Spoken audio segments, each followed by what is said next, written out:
Hey, Dave Ryder here with BreakthroughMindsets.com. I'm a breakthrough mindset specialist and a mindset coach.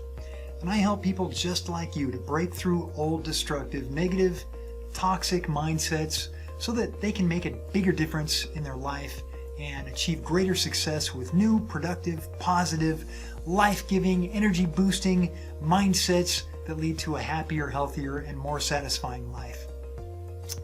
So how would you like to be able to get out of a rut faster and feel supported when you need it the most? In this video, we're going to talk about how to eliminate those limiting thoughts and beliefs that automatically come up and get in the way of progress at work and in relationships.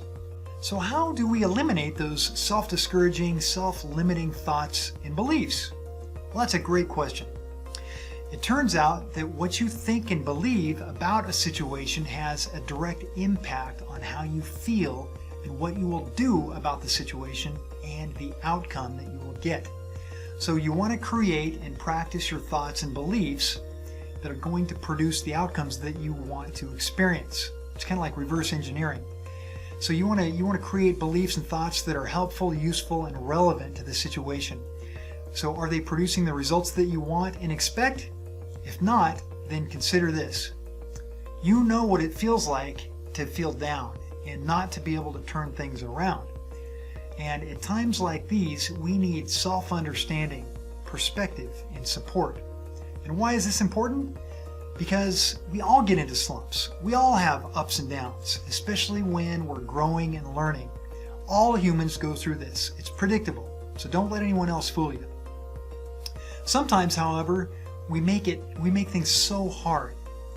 So let me give you an example. So let me share a case study with you of somebody that I worked with last week. My client was having typical stress symptoms that were showing up in the form of GI tract issues and fears and work distractions and things like that. He was struggling with living at home with his ex-wife because they had children together. And on top of that, he was working with many distractions and began to procrastinate a lot in the office. When asked to describe his situation with his ex-wife at home, he said, "Dave, living at home with my ex-wife is like being in prison. We have so many unresolved issues and so many expectations, so many rules, so many things that I have to remember and do. And we're triggering each other constantly. So living in a situation like that can be super stressful."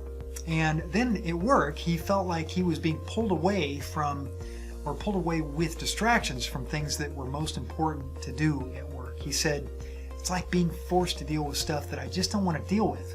It's the same thing at work and at home." So it's kind of like a common thread there. And when I asked him about his fears, he said, "I create this experience of fear because I don't believe that I can change or get out of the situation." How many times have you felt that way? I know I have. In fact, I've had several relationships in the past where I felt like I couldn't get out of the situation. So these very beliefs can limit our options. As small as they may seem, they limit the actions we take and how we feel, and of course the results that we get. They also reinforce those limiting beliefs that kept us stuck in the first place. The things that we tell ourselves can make things hard or easy. We have a choice. But some people, they dismiss this important fact by saying, "Hey, it's easier said than done." And you know what? Hey, I've said that myself many times before. It is easier said than done. You're absolutely right. But this is what he learned. He said, "Dave, living with someone that blames me for how they feel and what they've been doing to themselves to create stress and negative emotions and suffering is much harder. Taking responsibility for how she feels and how she acts has been nothing but confusing and discouraging.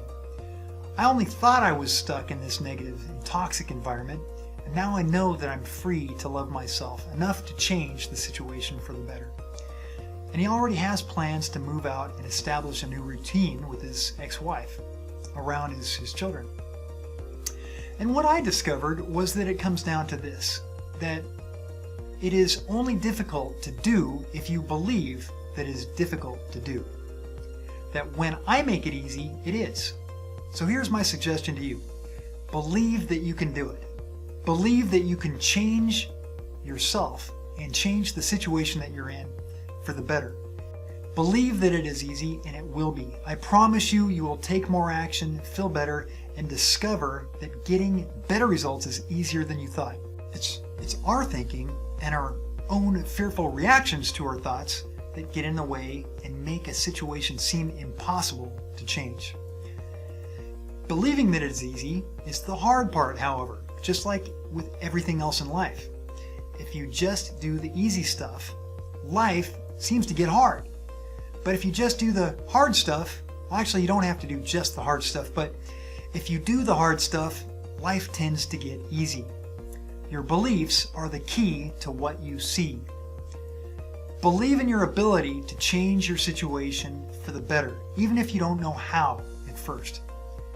Believe that you can, and you'll try. Focus on positive thoughts and beliefs that are more powerful than any negative limiting beliefs. You aren't really broken or defective. You've just gotten so used to putting up with old outdated ideas and concepts that you forgot that you put them there to begin with. As powerful as beliefs are, that's not where the power is. The power is in you. You get to believe what you want. You give your power to your thoughts and beliefs. So take back the power that you put into the thoughts and beliefs that aren't useful, helpful, or relevant, and change your mind. Focus on what you want, not on what you think you lack. And begin to focus on what you want in your life, and that will shift your mind and the results that you're getting. In the past, well, the past exists so that we can learn from it and gather intelligence and information so that we can make better choices and create a better future, a brighter future. So thanks for watching. I hope this helps, and remember to address those negative beliefs and thoughts that make things hard and turn them around and make them easy, and it will be.